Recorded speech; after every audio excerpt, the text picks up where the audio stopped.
مسئلہ یہ پوچھا گیا ہے کہ زکوٰۃ کس کو دی جائے گی۔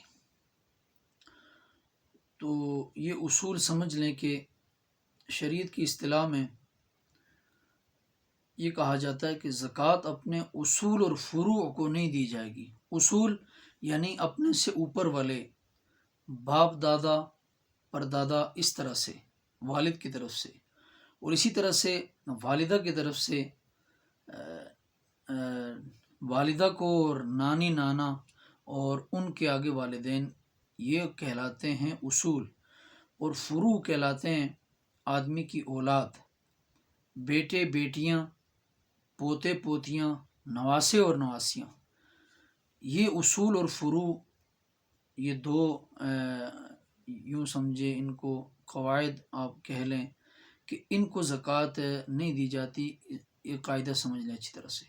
اور اسی طرح سے شوہر اگر صاحب نصاب ہے تو وہ اپنی بیوی کو زکوٰۃ نہیں دے سکتا۔ اسی طرح اگر بیوی صاحب نصاب ہے تو وہ بھی اپنے شوہر کو زکوٰۃ نہیں دے سکتی۔ عام طور پر یہ مسئلہ پایا جاتا ہے معاشرے میں، اور دیکھا جاتا ہے کہ اگر کسی بزرگ خاتون ہیں یا مرد ہیں تو ان کے اگر بچوں میں کوئی غریب ہے اور کوئی مفلس ہے تو وہ اپنے بچوں کو یا بچیوں میں سے کسی کو اپنے زکوٰۃ کے اموال میں سے دے دیا کرتے ہیں۔ یہ اس طرح سے زکوٰۃ ادا نہیں ہوگی۔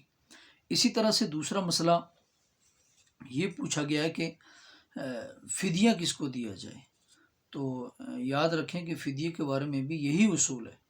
فدیے کے بارے میں بھی یہی اصول ہے کہ جس شخص کو آپ زکوٰۃ دے سکتے ہیں اس کو آپ فدیہ بھی دے سکتے ہیں روزوں کا، اور جس کو زکوٰۃ نہیں دے سکتے اس کو فدیہ بھی نہیں دے سکتے۔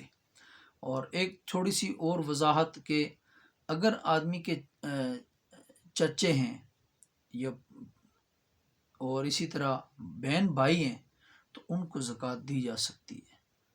تو یہ اصول و فروع میں نہیں آتے، اس لیے ان کو زکوٰۃ دے دی جا سکتی ہے۔